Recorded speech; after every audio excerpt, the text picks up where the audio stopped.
Good morning.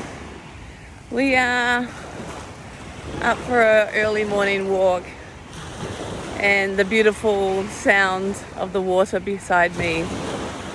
I want to just share with you how important you are in your daily life today, because every interaction is actually affecting other people. And as much as you want to make it about you and go, yeah, I'm having a shitty day, or I'm having an off day, let me be grumpy, or I don't care how other people see me. The truth is that the person you want to be? Or do you actually want to be someone that inspires others, supports others, helps others? Even if you don't say a word, it could be just a look in the eye and a smile. It could be, a nod, like a acknowledgement of connection. It could be words, like just saying hello. It could actually be stopping to help someone, stopping to support someone that's struggling, like with shopping carts, or a mother with kids and all the stuff she's got to carry. When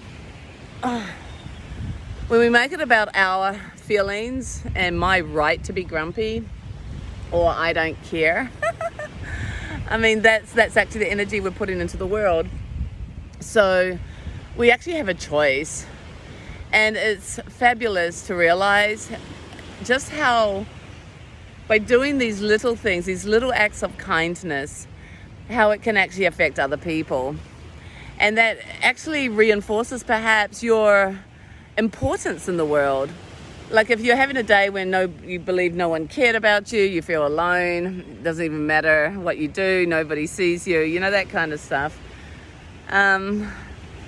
Instead of being self-absorbed, which is what is happening, instead of making it all about you and your misery, if you flip it around and just be willing to give connection, give a smile, give kindness, kind words, give kind acts. And who cares if somebody turns back and thanks you or not? But what it does for you and how it makes you feel could be the whole difference in your day. But the reality is people do notice it. People do see it. I don't know if you realize, but how much joy there is in the world when everybody's laughing and connecting. Everybody's yelling together at a sport.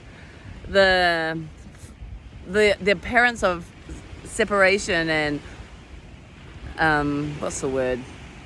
It's not foreigners. It's of strangers, people who don't know each other. The appearance of strangers falls away into just this connection of joy in this shared experiencing of now. And it doesn't matter what it is. I'm using sport as an example, but let's talk about somebody in the supermarket accidentally drops a jar of sauce. And you know what it feels like. It's embarrassing. There's glass, there's a mess. And we're so embarrassed we might just walk away and expect the staff to do something, like it's your problem, do it. But how beautiful is when you actually ask for help and help comes. When you acknowledge that you made a mistake, it's instead of getting angry and saying, oh, it's their fault, they put too many on the shelf. It's like, oh my goodness, how did that happen? What do I do now? And everybody would rush to help. I see it everywhere. I see both sides. I see the reactions and the denial and the fleeing of the crime scene. And then I see when we acknowledge each other and come together.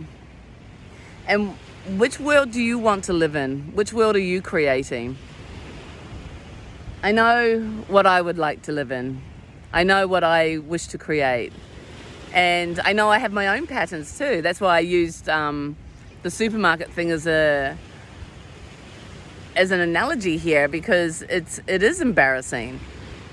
You do feel like you've done something horribly wrong and you do want to just run away, but you can see that and you can change that. And life's about that. That's what growth is. That's what the spiritual adventure is all about, is actually not being consumed by these reactive patterns, but by being human, loving each other and coming together.